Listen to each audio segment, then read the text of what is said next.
Hi, thank you for tuning in on Yachting International Radio. You are listening to Maritime Unity, the podcast from the maritime community where we talk with people from the entire maritime realm about safety, inclusion, and to discover what connects us. My name is Eva Lianne Veldkamp, and today we talk with Carleen Lyden-Walker. Hi, Carleen. Welcome. Hi, Eva. Thank you for having me on your podcast. Yeah, it's such a pleasure. To start, can you please introduce yourself for us to get to know you? Well, I'd be happy to. First off, I was a competitive sailor, so I did start out in the yachting industry, but I morphed over to the commercial maritime industry. And I am CEO of Morgan Marketing and Communications, which I founded in 1999. I'm CEO and co-founder of NMEPA, the North American Marine Environment Protection Association. And I'm also Chief Evolution Officer, CEO of Shipping Insight, the fleet optimization and innovation platform for shipping. On top of that, I'm an IMO Goodwill Maritime Ambassador. Yeah, that's amazing. You have so many nice things that you do. So for anybody listening, I hope you will enjoy our talk with Carleen today. And so let's start, because before we started, you wanted to say something about the name of our podcast title. Well, and I'm very curious to hear. Well, I'm not so much challenging the name of your podcast, Maritime Unity, as much as I'd like to just acknowledge that the maritime industry isn't unified. Mm-hmm. And that is part of our great challenge when we're trying to get acknowledgement and visibility about the value proposition of the maritime industry. Yes, we transport more than 90% of the world's goods and energy in a cost-efficient and an environmentally benign way. But at the same time, nobody thinks about us until the Ever Given gets stuck in the Suez Canal or we have a supply chain crisis. Mm-hmm. But the maritime industry provides an invaluable service to global trade and global society, but we don't get the recognition that we deserve because the industry isn't unified. Mm-hmm. I know the IMO attempts to create a platform for communicating issues surrounding the maritime industry, and they're doing increasingly well under the leadership of the new Secretary General, Arsenio Dominguez. But the industry is highly fragmented, mm-hmm. and because of that, we're not as effective as we need to be in order to do things like protect seafarer rights and ensure seafarer welfare. And I hate to say this, but until COVID, mm-hmm. The mariner wasn't really recognized in terms of their needs or their desires or even the value that they're giving to our society. Mm-hmm. And the mariner is the linchpin, the underpinnings of the global maritime industry, which in and of itself is the underpinning of global trade and global society. So while I can never say that COVID was a good thing, I will say that out of that came the recognition for the mariner's role and our need as a society and as an industry to look after their welfare. Yeah, exactly. That's so well said. And thank you for, notifying that more, because I think, after COVID, we just went on with our lives and some things improved, but a lot of things did not. And I think you're exactly mm-hmm. right by, acknowledging this. So thank you very much. And just to go back, because I'm very curious, because I think the idea behind the name Maritime Unity was exactly what you said. Because if we can work together more and hear yes. each other's perspective a little bit more, then we can, try to aim for unity, let's say. Mm-hmm. Maybe we'll never achieve it, but we can at least try to, come together and connect and hear each other out and listen to each other, and then, create this dialogue on which we can build a better maritime world. And I think, it's not for nothing they call the Earth a blue marble, right? Well, I think it's an admirable goal, and I really hope you can achieve it. We can all achieve it because it's imperative, particularly in today's world, to come together to advocate for our industry and improve our industry. Yeah, exactly. Exactly. Which brings us to my next question to you. And it's particularly interesting, I think, because you are American. And as we speak, it's February 2025. And, we have a lot of changes going on in the world right now, especially on DEI. So diversity, equality, or equity and inclusion. So with your perspective, what do you think is the importance of DEI? And are you if you strive for unified goals? And are you worried about the current changes that, are now happening in the US under the Trump administration that is trying to erase this from the agenda somehow on governments? So what are your thoughts about this? Well, my thoughts are that when you have societal change, the pendulum tends to swing to the extremes. Mm-hmm. And we had reached the extremes of the societal pendulum in terms of accommodations and inclusion, and basically dividing our society into, tens and tens of different segments. And I value every individual. But as a government, as a society, we can't always accommodate everyone's individuality under a global umbrella or even under a national umbrella. Now, I recognize that we'd swung too far to one side, but under this new administration, we're going too far to the other side. Mm-hmm. Where we need to be is in the middle, which is where we appreciate the value and the contributions that diversity brings, that equity brings, and that inclusion brings.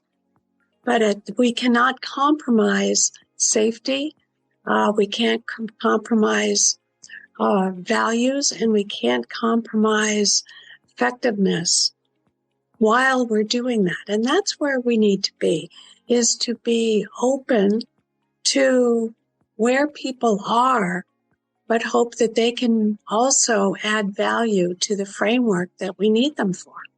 Mm-hmm. So yes, I'm concerned about DEI being thrown out the window. We had made great strides, but there were abuses within it. Mm-hmm. So we need to find that common ground, that middle ground where DEI can be incorporated into productive environments. And my concern is that the baby will get thrown out with the bathwater if we walk away from all DEI commitments. Yeah. I was particularly disheartened and disappointed and dismayed, all the disses, when the Commandant of the United States Coast Guard, Linda Fagan, was summarily fired on day 2 of the Trump administration. And part of the explanation was for her attention to DEI.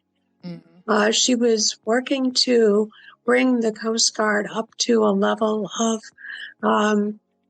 inclusion, and she was basically thrown out because of it.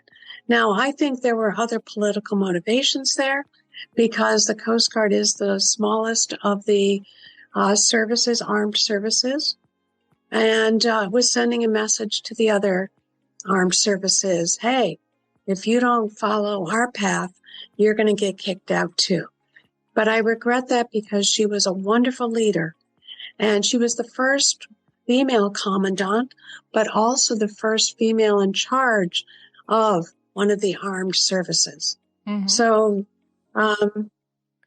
dismissing her was unconscionable.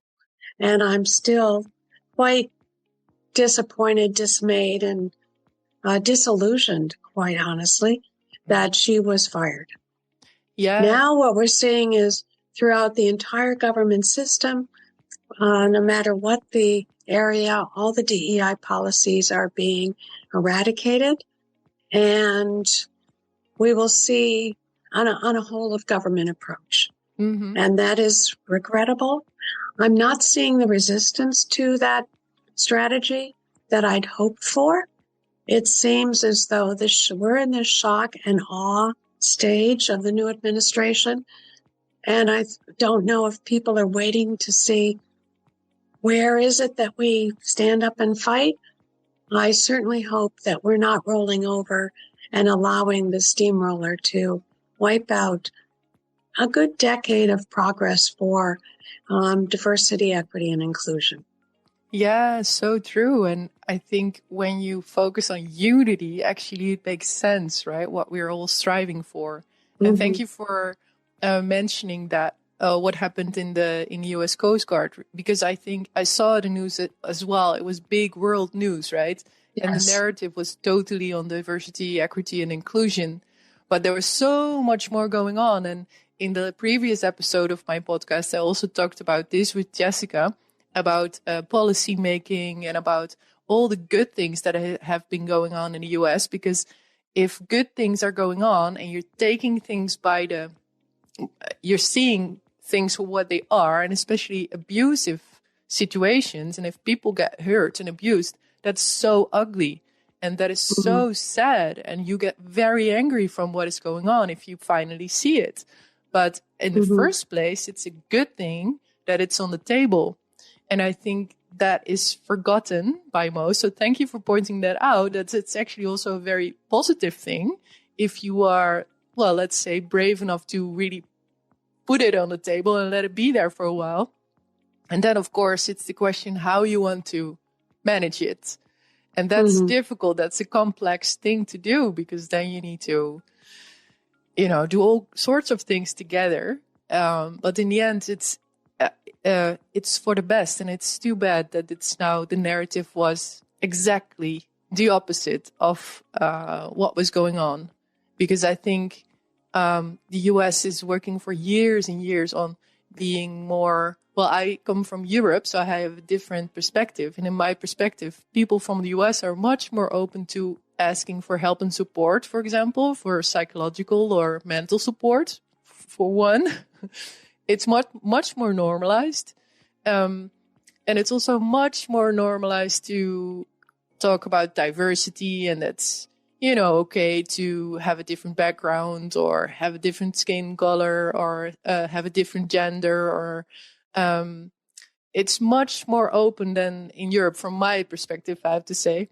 So It's very, very interesting that now this is all, swiped off the table and erased, or, well, I think it may be not erased. That's up to us, right? That's up to the people. But yeah, I look at it with a very interesting eye. How do you say that in English? Yes, that's exactly how you say it. Oh, yes. Well. To understand a little bit more about how the US works, and I a little bit already know the answer because I used to work for an open international flags day, which was managed from the US. Just to let our audience and people listening know that, or understand, what is the influence of the USA in the maritime sector with regards to governance and policy making this way? Because I think the US doesn't have a big fleet of ships under their own flag, but the US has a big influence. And together with the other subject we talked about now, I think that's interesting. So can you maybe explain? Well, as you point out, the U.S. does not have a large flag. The entire U.S. flag fleet is probably 4% of the world's tonnage. But when you look at the international fleet, it's 0.4. In fact, I'm a co-author of a book entitled 0.4, How U.S. Leadership in Maritime Will Secure America's Future. When I mention that statistic in the States, for instance, a little over a year ago, I was going through our halls of government. I was talking to senators. I was talking to congressmen. I would ask them the same question. If we use 55,000 as a number, because you can always parse the number, if we use 55,000 international trading cargo ships, what percentage are U.S. flag? I got answers ranging from 25% to 70%. That was the perception of our Congress as to America's U.S. flag for international shipping. And when I told them it was actually 0.4, they were surprised and to a certain extent horrified. What they do about it is what it remains to be seen, but Senator Kelly and then Senator Waltz and two others put together a bill called the Ships Act, which is a mechanism for it's legislation designed to restore America's position in the global trading fleet. That bill was tabled. It's going to be reintroduced with its new sponsors, but it still includes Senator Mark Kelly, who, by the way, in addition to being an astronaut, and a well-known one at that, graduated from Kings Point, the United States Merchant Maritime Academy. So they're going to be reintroducing it maybe as soon as the end of this month. And then what we need to do, speaking of maritime unity, we need to bring together industry to support it and to get it through Congress. And I hope that happens. I'm planning an event. Last year, I initiated National Maritime Week because I felt that our industry should receive more visibility than Merit was able to offer, which is a 2-hour ceremony on May 22nd. So I created National Maritime Week, and I'm now working on the second National Maritime Week. And we're gaining more support for it because we need to bring all of the elements of maritime together. We need to bring together the U.S. flag, both the Jones Act trade and the international fleet. We need to bring the maritime labor unions together.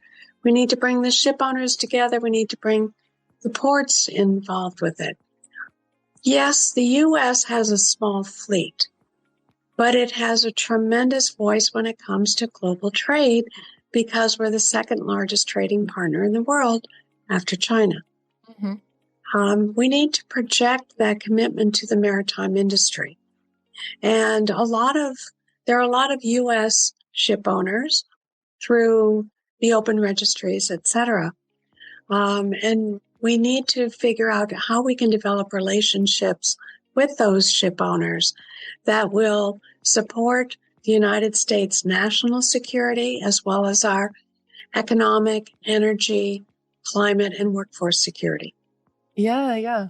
So nice to talk about this. So very, very interesting. Thank you so much for sharing this. It's very insightful, I think. And it's also very relevant, right? Because if you think about it, we're all on this world together. And as you said in the beginning, we're so dependent on transport by sea. And I come from a very seafaring country. So we have a lot of national days to celebrate our maritime legacy, I think it is. And it's, now I think about it, I think this year is Sail Amsterdam, which is, the whole city of Amsterdam is celebrating the maritime sector. Good. Last year we had Sail Delfzijl, which also I work in the city of Delfzijl, which is, by the way, the birthplace of Abel Tasman, who, the one who did all the discovery things in Australia, from Tasmania, right? And I think, that's important to note and also not only celebrate, I think, because I think that's where the real magic happens, also to recognize what is not nice about it. So what you should prevent, because I think, with shipping, especially Dutch shipping from the Dutch Empire, a while ago, I'm not very good in numbers in years to remember this in history. But a lot of ugly things also came with it, like colonization of the world happened, right? And global trading really started back then. So I think the maritime industry is so good to use also, as a mind practice on how we can really make it better for everybody and for the world also. Well, just to give you some perspective, maritime is the underpinning of a nation's prosperity. And if we look into history, for instance, Portugal was a maritime power in the 15th and the 16th centuries. Not so much today. Spain was a maritime power until the mid-17th century. Not so much today. As you said, the Netherlands was a maritime power until the mid-18th century. Not so much today. Great Britain, remember the phrase, Britannia rules the waves. Well, not so much today. China was a maritime power until 1421, when the emperor at the time shut the country down. But they've seen a remarkable resurgence in their maritime industry in the past 30 years. And just to give you another benchmark, the end of World War II, 50% of the world's tonnage was U.S. flag. Wow. And today, as we discussed, it's 0.4. Yeah. So very interesting. And I'm really curious to know what the book is about. So if people want to read it, I think we will share a link, or Okay. you can ask questions. It's on Amazon. 0.4 on Amazon. Well, that's even more easy. And if anybody has questions, of course, you can ask that also in the comments or on LinkedIn, or, just try and reach us, and we will be happy, to engage, I think. So thank you so much for talking about this, Carleen. It's so exciting to talk with you about this important stuff. Well, I feel passionately about it because I love this industry. And I want this industry to be its best possible self in providing transportation services to support global trade and global society. Mm-hmm. Yeah. I think a lot of people really care. And it would be nice to, feel that more. I think also if I can make a wish for this entire sector, I think when you look to the fishing industry, by the way, you can see this a lot. But also in the yachting industry, by the way. There's so much heart for the ocean and for everything that lives in the sea, and if you choose a maritime profession, you have to have it, because it's not always nice to be in the middle of the ocean, right? It's pretty isolated, and it can make you feel very humble as a human being. So you have to have some kind of heart, the feeling deep inside of love for the element that you work in, right? The sea. Mm-hmm. And I think if we can find this, collective feeling, then we can overcome our difficulties, because there's a lot of difficulties right now. So yeah. But that's why I created NMEPA, the North American Marine Environment Protection Association. It is based on HELMEPA, the Hellenic Marine Environment Protection Association, and there are 5 MEPAs around the world. And its mission is to save our seas, but it is an industry-led organization which strives to come together as an industry to mitigate its impacts on the marine environment. It also strives to educate students about protecting the marine environment, decreasing marine debris, for instance. And we also strive to communicate the value proposition of the industry to the general public so that they have an awareness and appreciation for the services that we're providing to them. Mm-hmm.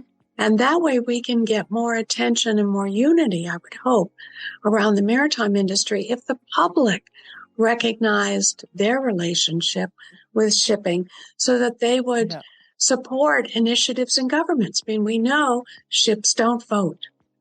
Yeah. But people do. And if the people feel strongly about supporting the maritime industry, then they will talk to their legislative leaders, and we can get more support for our industry writ large. Yeah, exactly. So I think, we should talk to the people from Sail Amsterdam how to do it, Mm-hmm. Absolutely. Yeah, and it's a very nice festival, and just a good celebration of all that is, that is maritime. So, yeah, we can do it together, right? Okay. Okay, so just before we end, I would like to ask you a question, and I'm asking this to all of the people in my show. I'm making podcasts here on Yachting International Radio because my biggest wish is for all of us to see and recognize the human kindness within ourselves and the other. So my question to you is, what makes you feel human and in connection with humankind? What makes me feel human is helping others. And I do that in the industry through advocacy for mariner welfare, working with people that are supporting the mariners, as well as doing what I can to mitigate the maritime industry's impact on the oceans. And that is a sense of purpose that I think to support the maritime industry to me is a noble endeavor. And that's what I've spent my life doing. Nice. That's so wonderful. And thank you so much for doing that. That's really, really... It's my honor and privilege. Nice. Really great. And that's a very beautiful, beautiful purpose, I think. So thank you for sharing that. And thank you also for this interview, for being on the show today with us. Well, thank you for the invitation, and I'm happy to talk to you at any time, Eva. Yeah. I applaud you for your intentions and your sense of purpose about illuminating issues that will unite us all. Yeah, exactly. Well, thank you so much for these kind words. I try my best. Yeah. No. As Yoda said, you do not try, you do. I do my best. Well, that's actually true. That's actually very, very true. Because if I tried, you would see me. I'm doing it already. Exactly. Okay, thank you so much for being here. And also thanks to all the listeners today. I hope you learned a little bit more about inclusion and safety in the maritime sector. Feel free to share if you did. And tot ziens. We will see you in the next episode.